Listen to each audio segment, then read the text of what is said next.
E olha, eu queria que você olhasse essa foto, ela está no Congresso em Foco, o que aconteceu com o plenário da Câmara dos Deputados quando foi divulgada a lista do Fachin. Dá uma olhadinha aqui, dá para a gente mostrar? Está aqui, ó. Está aqui, ó. Está absolutamente vazio. Tem ninguém no plenário, não tem ninguém na tribuna. Fala, Coxa. Só um detalhe. 10 minutos antes, 15 minutos antes, tinha 400 deputados no plenário. Aí sumiram, não sei o que aconteceu. Sumiram. Desapareceram. Repentinamente. Repentinamente. Bom, nós queríamos mostrar também algumas pessoas que foram levadas, né, que foram denunciadas pelo Fachin, foram apontadas por ele, que determinou assim o fim do sigilo em todos os inquéritos. Está tudo aberto para investigação, para que as pessoas possam acompanhar, para que o público possa acompanhar a partir das delações feitas pela Odebrecht, tá certo? Vamos dar uma olhadinha então aqui, vamos lá. Entre outros, vou citar alguns só. Aécio Neves, senador, teria recebido mesada de até 2 milhões de reais. Bom? Então, assim, com 2 milhões de reais, dá para a gente fazer uma poupança ou não? Dá para fazer uma vida boa, né? Dá para viver bem. Para viver bem. Dilma Rousseff, ex-presidente, teria recebido 150 milhões para a campanha. Professor Farias, como é que faz? Aí eu digo, eu não sabia. Olha, 150 milhões é muito difícil de esconder, né? Muito difícil de você dizer que não sabe. Eu não saberia onde esconder tanto dinheiro. A Dilma talvez saiba. E aí tem, bom, tá aqui, ó. Senador Jucá recebeu propina para defender o interesse da Odebrecht. O Renan, que aparece aqui com o Jucá, recebeu 5 milhões para aprovar uma MPzinha, uma medida provisória, né? Que beneficiou lá a Odebrecht. Nós temos o Fernando, o Edson Lobão, o senador levou 5,5 da empreiteira. E quem mais aqui? Bom, me chamou a atenção aqui. O Vicente Cândido, olha ele aqui, ele recebeu pouco, só 50 mil reais para viabilizar o Itaquerão.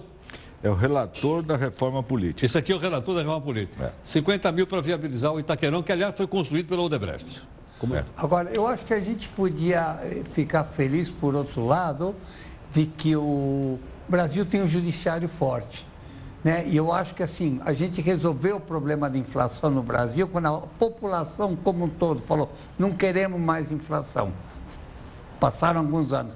Agora com a corrupção está acontecendo a mesma coisa, quer dizer, o povo não aguenta mais corrupto, assim, no dia a dia. Então, eu acho que a gente, assim, o nosso judiciário está de parabéns.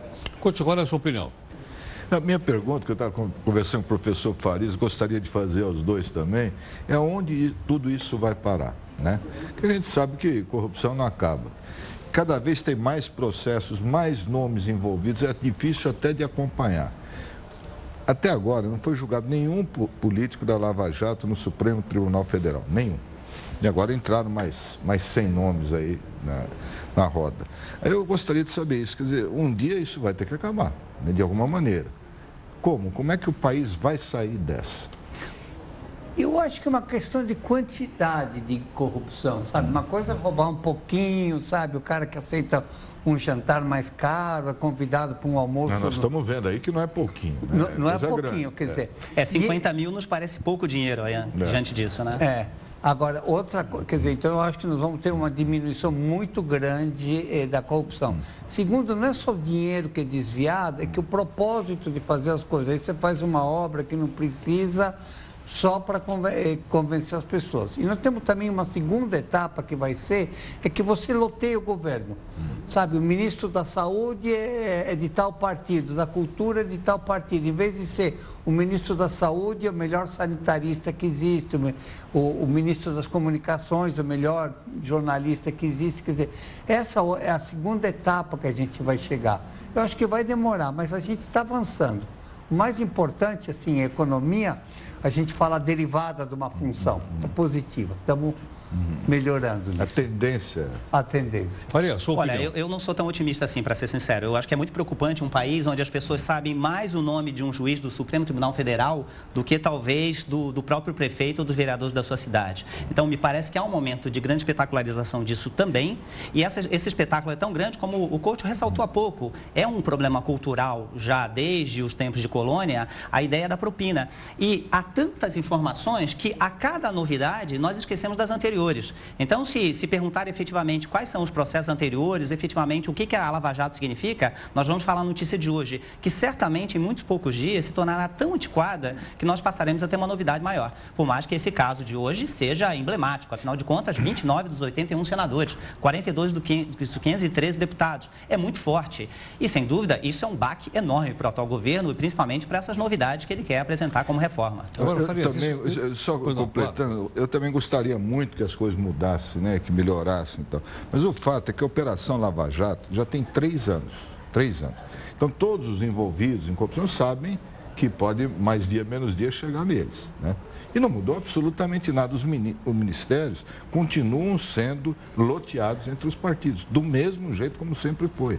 Quer dizer, eu não vejo nenhum sinal de mudança de que a Lava Jato mude a prática política e a cultura no país. Tomara que um dia isso aconteça, meus netos, mas eu não vejo que tem um sinal já de que isso esteja acontecendo. Tomara que aconteça tão rapidamente que os seus netos vejam, né? Mas eu também não tenho tanta esperança.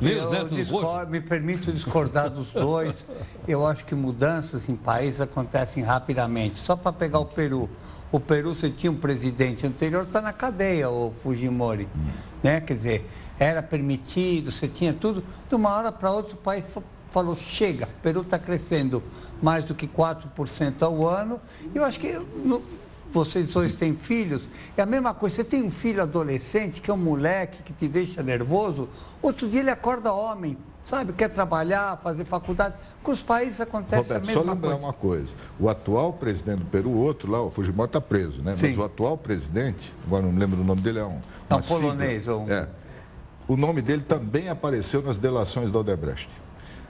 Só para lembrar... Não só dele, como do anterior, do Mala também. Também. Aliás, a mulher do Mala é que teria pego uma grana. Nome emblemático, exemplo. Vamos pegar a Colômbia. Podemos pegar a Colômbia. Quer dizer, países mudam, pessoas mudam, sabe? Não, essa é a nossa esperança, o nosso desejo, né? Talvez não seja só a perspectiva da minha visão. Eu talvez, né? Você vê a reação dos políticos hoje, quer dizer, uma cara de pau. Todos falam a mesma coisa, estou sabendo, eu declarei tudo para a justiça, foi tudo aprovado. Quer dizer, eles parece que não perceberam ainda parece o que está acontecendo. Caixa 2, está certo, quer dizer, eu vou dar 10 milhões para você ser eleito. Opa, porque eu acredito em você. Porque você é bonito. Obrigado pelo bonito, mas... Não, mas eu digo, quer dizer, ele não quer nada em troca, é só pela beleza. Não, sem dúvida. Deixa eu só ilustrar rapidamente. O deputado Carlos Aratini diz assim: não tive acesso ao conteúdo das supostas delações envolvendo meu nome. Todas as minhas doações de campanha foram legais e declaradas nos órgãos competentes e aprovadas no Tribunal Regional Eleitoral. Isso é na Câmara. O Senado. Senadora Vanessa Grazottin. A senadora Vanessa Grazottin, do PCdoB do Amazonas, esclarece que as doações feitas para as suas campanhas foram oficiais, declaradas e posteriormente aprovadas pela Justiça Federal. Então, um nega, né, dizendo que, olha, se eu recebi está na Justiça, o outro, não, realmente eu recebi, mas foi declarado na Justiça Eleitoral. Agora, Farias, de qualquer forma, a gente percebe que mesmo os partidos mais à esquerda, eu falei aqui de 2 parlamentares de esquerda, um do PT e outro do PCdoB, mesmo esses, parece que se aliaram ao grande capital no país. Ou não? Não tenha dúvida. O processo político-eleitoral tem sido feito dessa maneira desde a época do Bonifácio. Então, o que a gente pode perceber nesse momento dessa lista do Fachin, que por si só é um ministro bastante polêmico, a história dele é polêmica e substituiu Joaquim Barbosa, um outro ministro polêmico, a gente pode perceber uma certa democracia, tanto em termos de continental, aborda o Brasil inteiro, como também em termos de partido. Então, é claro que o partido ou o posicionamento dito ideológico não necessariamente vai fazer com que uma pessoa adote uma postura mais à direita ou mais à esquerda, ou mais correta ou mais errada. Agora, o que se pode perceber é que há um número tão grande que, de alguma maneira, fragiliza a própria solidez do Legislativo. 1/3 do Senado está comprometido nesta, especificamente, crise, nessa lista. Então, vivemos um momento de grande fragilidade. Será que o ideal é que nós sejamos governados pelo Judiciário? Será que é isso que a gente espera? Eu fico com um pouco de medo de ver juízes tão popstars como nós temos hoje. Isso me dá uma certa preocupação. Você está falando do Moro? Por exemplo, por exemplo. Mas temos outros, afinal de contas, se você conversar com qualquer pessoa que está aqui no estúdio ou qualquer cidadão comum, ele vai saber pelo menos um nome de um juiz. E isso não necessariamente é uma coisa muito comum nos países, né? E tem mais um detalhe aí. Hoje, um dia tão importante na vida do país, dos 11 ministros do Supremo Tribunal Federal, 5 estão viajando, inclusive o Fachin, que está no interior de Santa Catarina. Eles gostam de viajar, todos eles. Né? Não, mas o pessoal tem que viajar um pouco, né? É um negócio inusitado. Nós só estamos falando disso e sabendo desses nomes, porque um repórter chamado Fausto Macedo, do Estadão, divulgou a lista, quebrou o sigilo. Porque o Fachin já tinha assinado isso uma semana atrás, né? Mas não foi divulgado oficialmente. E até agora, nós estamos falando de sites de jornais, né? do Estadão e tal, e de um repórter chamado Fausto Macedo. Como é que pode? Quer dizer, foi o anticlímax da delação do fim do mundo. Né? Aliás, o Palácio do Planalto agora soltou uma nota fantástica, né? O que disse? Maravilhosa. Não disse nada, porque não há fato novo. Não temos nada a declarar, não há fato novo. Né? De fato, não houve. A única surpresa hoje, foram tantos vazamentos, né, esses meses todos aí, que a única surpresa para mim foi o nome do ex-presidente Fernando Henrique Cardoso, que não tinha aparecido antes ainda. Apareceu agora. Apareceu agora. Tá. Bom, algum comentário, Tossi? Não, eu acho que assim, primeiro deixa todo mundo de boca aberta, segundo, possivelmente o Congresso vai fazer alguma manobra, falar que Caixa 2 pode, etc, etc, aprovar uma lei como tentaram aprovar no ano passado. É possível isso, mas eu acho que, desculpa discordar de você, Luiz. Por favor, Troster. Mas eu acho que é muito bom saber que o Brasil tem um judiciário forte. E eu acho que, só fazendo na tua praia, eu acho que essa grande diferença do Brasil com o resto da América Latina. O que aconteceu? Na Argentina, por exemplo, quando fizeram independência, puseram o vice-rei para correr, o vice-rei levou as instituições embora. Então, as instituições, de maneira geral, nos países latino-americanos são mais fracas. Os países dependem muito mais de caudilhos fortes, né? Desde um Chaves, quem quer que seja. Aqui no Brasil, não. O judiciário, a coletoria de impostos é a mesma do Brasil colônia. Então, o judiciário mais forte, nesse momento que vê uma fragilidade no legislativo, o judiciário está querendo pôr as coisas no lugar. Eu acho que é um momento de crise, claro, mas é um momento que a gente mostra que a gente tem uma solidez no Brasil institucional forte. Então, eu fico, assim, em certo sentido... A desmoralização dos outros poderes acabou dando ao judiciário um papel de salvador da pátria. Sim. E eu não gosto muito dessa imagem de salvador da pátria em nenhum dos três Tenho poderes. muito medo. Né? Em nenhum dos três poderes. Eu acho que cada um tem as suas obrigações e tem os seus limites. Isso está sendo um pouco extrapolado nesse momento. Perfeito, mas eu acho que é como numa família. Às vezes um dos elementos de uma família está mais fraco, os outros assumem um protagonismo maior. E segundo, assim, tem falhas, tem um monte de coisas erradas, mas na média é muito bom. Roberto, eu gosto muito do teu otimismo, eu gostaria de ser como você é. Deixa eu dizer o seguinte. Aquele economista, eu sou jornalista. Eu vou torcer para amanhã acordar um pouco mais otimista também. Nem todo mundo pode ser economista como ele, né, Couto? É claro, mas ele deve ter outras razões que eu não conheço. Olha, é o seguinte, duas coisas. Nós, obviamente, entramos em contato com a porção de várias pessoas que estavam citadas na lista para pedir um WhatsApp, um Zap. Porque, né, uma coisa é mandar uma notinha, por exemplo, quer ver? A Odebrecht mandou uma notinha. E eu fiquei extremamente sensibilizado com a notinha da Odebrecht. Ela diz assim: as providências agora adotadas decorrem de uma decisão de forma consciente pela Odebrecht.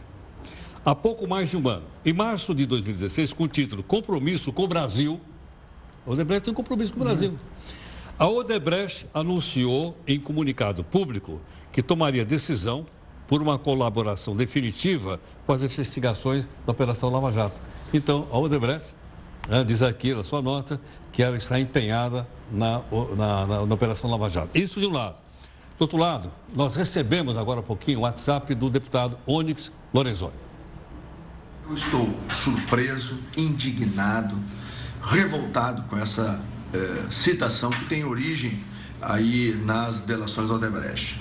deixar claro para todos vocês que tem 24 horas de vida pública limpa e ela vai continuar limpa. Sempre me separei através da abertura do meu sigilo fiscal, bancário, telefônico, nas últimas 4 eleições, sempre me separei dessa lambança que lamentavelmente tem aqui em Brasília.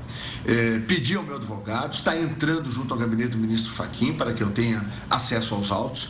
Quero ser investigado, não estou dando nota, estou botando a cara aqui porque eu não devo nada para ninguém. Sei dos meus procedimentos, nunca estive na sede da Odebrecht, nunca pedi dinheiro para a Odebrecht. Por esta razão, com absoluta tranquilidade, mas com a indignação daqueles que querem a investigação rápida para poder provar que nada tem a ver com isso, eu venho nesse momento dizer a cada um de vocês, podem continuar confiando, eu estive 24 anos limpo, continuo limpo, eu vou continuar limpo. Não devo e não temo. Professor Farias, que impacto vai ter na população? De um lado, a divulgação. Do outro lado, agora, uma série de comunicados, entre eles, se todos têm o direito, obviamente, né, de expressar a sua opinião, e nós temos a obrigação de divulgar, mas como é que a população se situa de uma delação de um lado e o pessoal justificando do outro?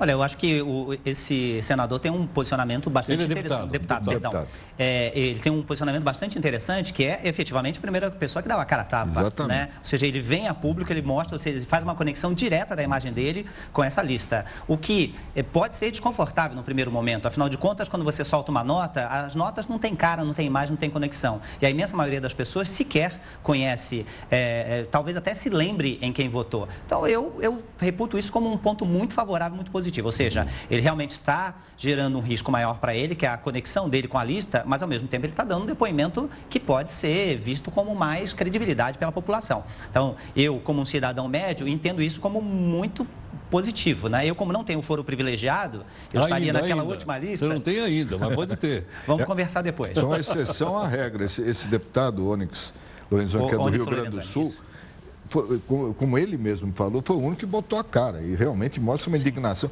Porque esse negócio de nota, a gente sabe como é que funciona, é trabalho de assessor de imprensa. Sem dúvida. Já são todos muito parecidos, né? Nunca jornalista teve tanto trabalho, tanto emprego como assessor de imprensa, né?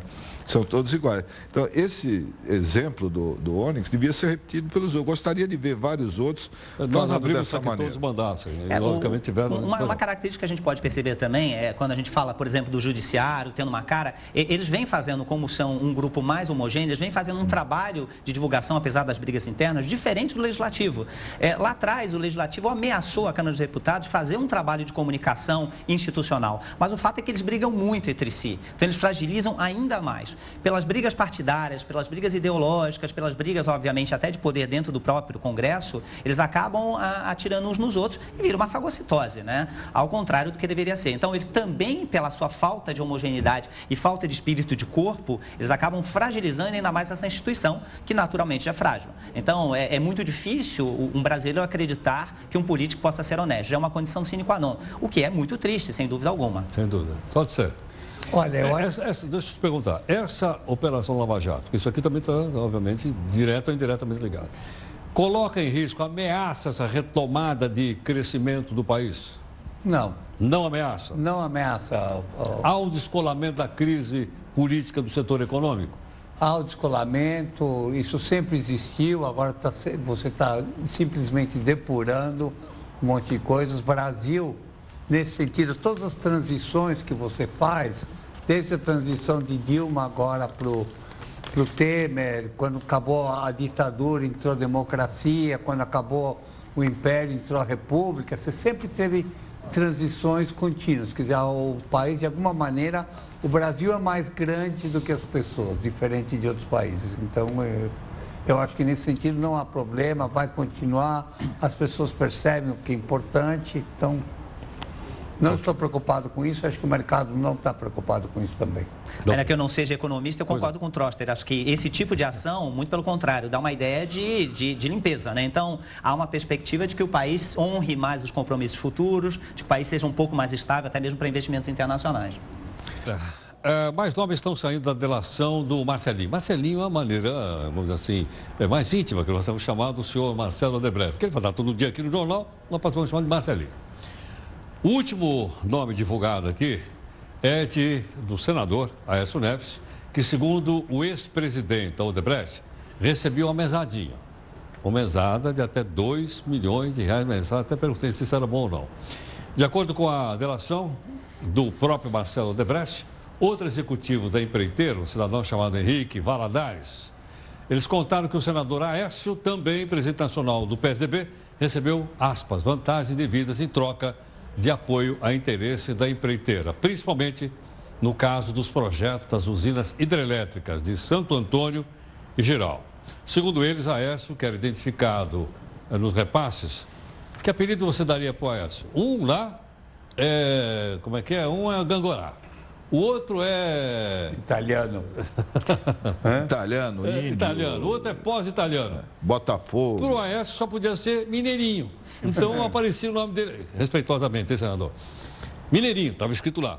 Recebia mesadas que variavam, então, de R$1 milhão a 2 milhões de reais por mês. Tá certo? Então, o país inteiro está, assim, como se diz, aparvalhado com essa chamada lista de Janot, que foi divulgada, como a gente disse, e a gente tem mais alguns citados aqui. Dá para a gente mostrar, então, aqui mais alguns deles, para que a gente possa ter uma ideia de outras pessoas que apareceram aqui também, lá na chamada lista de Janot. Bom, entre outros, me chamou a atenção, Paulo Artug, governador do Espírito Santo, né, recebeu R$1 milhão das eleições. O tem o Éder e o Helder. O Helder, o filho, Barbalho, recebeu R$1,5 milhão. O Ricardo Ferraço, que é do PSDB lá do Espírito Santo, repassaram R$400 mil. Tem até aqui o ex-presidente do Banco do Brasil e da Petrobras, o senhor Aldemir Bendini. Lembram dele ou não? Sim. Ficou famoso porque tinha uma namorada famosa, que tinha uma empresa de caminhões, ele arrumou um financiamento do BNDES, não é isso ou não? É isso aí. Social. Alfredo Nascimento, ex-ministro de Lula e Dilma, recebeu 200 mil, etc. Mas sabe que uma coisa me chamou a atenção? Uma contradição. O senador Aloysio Nunes diz o seguinte, o ministro Aloysio Nunes Ferreira disse que as afirmações são mentirosas, ponto. Mas só vai se manifestar depois que tiver acesso ao conteúdo do pedido do inquérito. Então, ele não viu o inquérito, mas disse que as informações são mentirosas. Tá certo? Então, como é que eu posso dizer que são mentirosas se eu não li o inquérito? Me pareceu uma coisa meio contraditória, não? Não assistiu o filme, mas faz comentário sobre ele, né? É absurdo. Não viu, mas não gostou. Não viu, mas não gostou. É absurdo. Bom, você me falou que nós estávamos comentando. No intervalo, né? Sim. Ele estava comentando que o Luiz e eu, a gente tem uma visão, vamos dizer assim, mais dura da realidade. E o Roberto é o contrário, tem uma visão mais otimista. Ele queria contar uma história da filha dele hoje, eu gostaria que contasse no ar. Minha filha hoje também, eu falei, filha, você quer que... Ela trabalha em banco, como eu tenho um relacionamento em banco, fala, você quer que eu fale... Pai, eu nunca aceitaria isso de você. Ponto. Cortou. Muito bem. Eu me senti muito orgulhoso por minha filha. E eu me sinto orgulhoso com algumas coisas bestas. Você vê gente andando na rua com cachorro, anda com um saquinho de coisa para pegar pouco. Isso não existia alguns anos atrás. Não, é verdade. O papel na rua, antes todo mundo jogava pela janela, né? Hoje ninguém mais faz isso. Eu acho que a nova geração vem com uma cabeça melhor.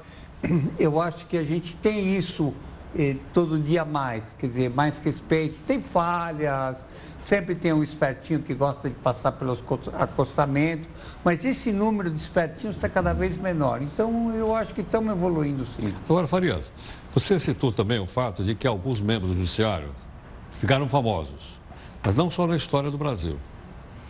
Se você olhar para a história dos Estados Unidos, também alguns ficaram famosos. Alguns membros do Supremo Tribunal Federal americano ficaram famosos, juízes ficaram famosos também, porque estavam no centro do furacão de casos rumorosos lá nos Estados Unidos. Tivemos na Itália o caso lá do Giovanni Falcone, quer dizer, ele ficou famoso porque ele liderou lá a Operação Mãos Limpas na Itália. Então, eu acho que o fato de você ter um reconhecimento público lá, eu acho que é uma maneira da sociedade olhar para determinadas partes do Estado que ela não costuma olhar. Ela não costuma olhar para os juízes. Ela não olha para o ministro do Supremo Tribunal Federal. E hoje, uma coisa que eu aprendi aqui com o Conde, eu não sei mais quais são os nomes dos ministros do país. Eu não sei. Mas eu sei o nome... Eles caem todos os dias, né? Então, eu digo, mas eu sei o nome dos ministros do Supremo.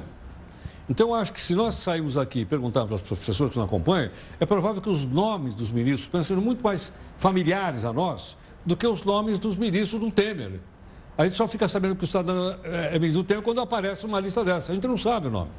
E no passado, eu estou falando aqui mais da nossa geração, quando você estudava no curso fundamental, você tinha que decorar o nome dos ministros. Que eram 10, 12, você decorava o nome dos ministros. Todo mundo sabia quem era o ministro da Energia, ministro não sei o que, etc. Mas não sabia os nomes do ministro Supremo.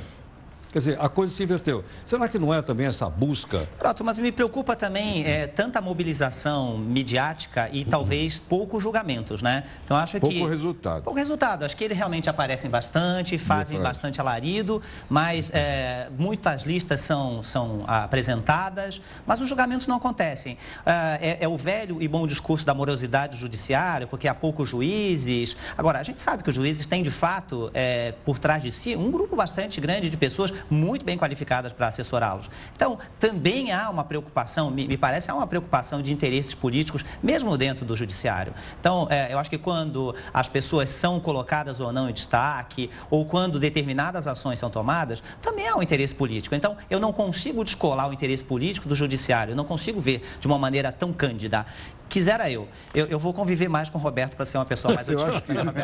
Deixa eu só entrar nesse negócio também, que essa aliança que a gente está vendo nos últimos anos do judiciário com a mídia é vitoriosa na opinião pública, não há dúvida nenhuma.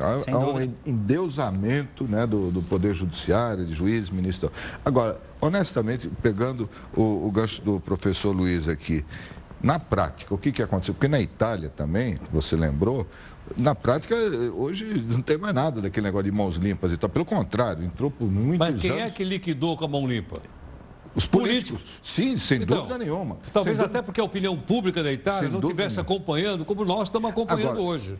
Perfeito. Só que tem uma coisa. Se os nossos ministros do Supremo, né, tão badalados e tal, e alguns juízes, dessem menos entrevistas, fizessem menos palestras, viajassem menos, talvez a coisa andasse melhor. Eu posso, assim, duas colocações. Primeiro, você tem em Curitiba vários presos que tinham cargos de destaque no governo. O José Disseu está lá, que foi primeira instância. Eu estava falando do Supremo Tribunal Federal. Você está falando da primeira instância. Perfeito. Segundo, o Supremo, como você tem muitas instâncias para recorrer, não sei se o número é esse mesmo, mas isso eu discutindo com o promotor, ele me falou que são quase 11 mil casos que eles têm. Então, eles dão prioridade mais para um do que para outros. Quer dizer, então, eles têm a maneira... Você tem que reformar o judiciário no sentido que está tudo no Supremo, que eles não estão...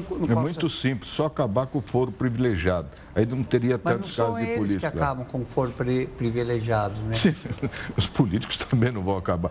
Aí aqui está, nós precisamos da reforma do judiciário, a reforma política, todas as reformas. O papel principal, quem faz é tua classe, são os jornalistas, sabe? Mas também nós não podemos mudar. Não, mas é vocês. Não, eu quero saber o seguinte, como é que vão ser convocadas essas reformas, feitas essas reformas, com este Congresso Nacional, que é o pior da nossa história, né? Sabe, quando vai começar isso? Eu vou explicar, para você ganhar uma guerra, você não tem que ganhar todas as batalhas. Eu vou dar o exemplo contrário, porque um dos melhores professores de história está aqui na minha frente. Né? Muito bom. Não podemos esquecer disso. Napoleão ganhou ocular. Testemunho ocular. Napoleão ganhou todas as batalhas na Rússia e perdeu a guerra, e perdeu o império. Quer dizer, não precisamos ganhar toda a batalha, precisamos ter a mentalidade que nós vamos ganhar essa guerra. Talvez não seja nesse governo, mas no próximo com certeza vai ser. Quer dizer, no próximo você já não vai conseguir. Deixa eu perguntar em direção um pouco ao futuro. Professor Farias, isso tudo que a gente está divulgando, né? Que toda a mídia está, e não somos só nós da mídia tradicional, você vê que nós estamos aqui em múltiplas plataformas, nós não somos mais só uma televisão.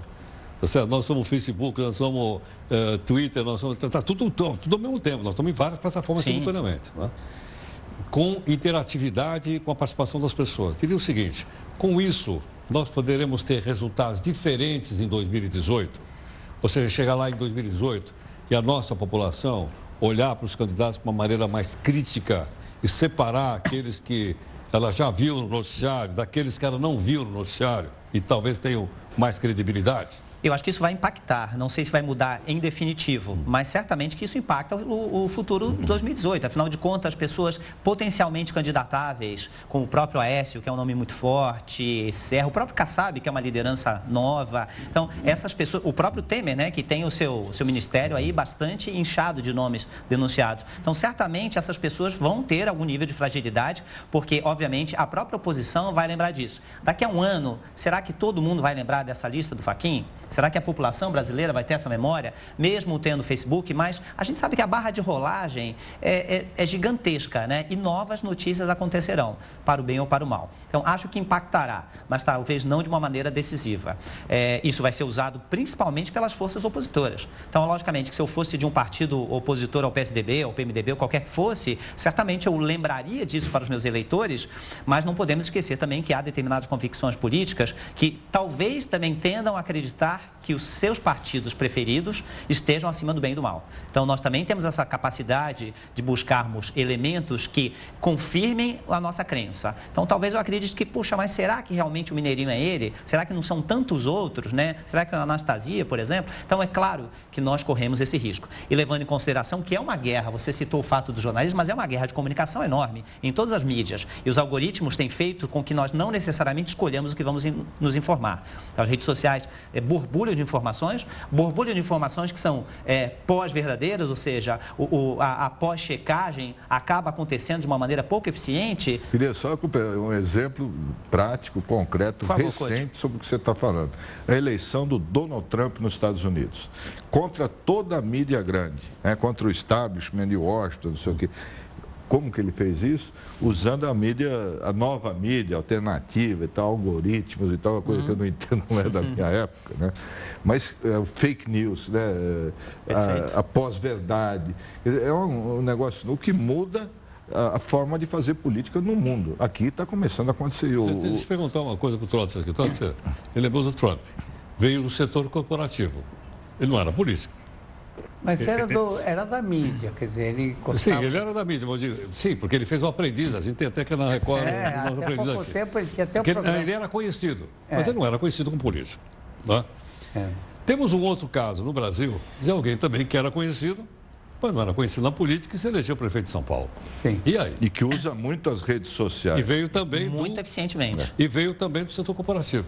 E vem com uma imagem de uma cidade de trabalho, que um país você faz trabalhando, São Paulo limpa, quer dizer, está com Ibope alto nas intenções para presidencial. Mas eu estou falando da origem deles. O Trump não tem carreira política. Então, mas o que é mudança? O Trump é mudança, o Dória aqui em São Paulo é mudança.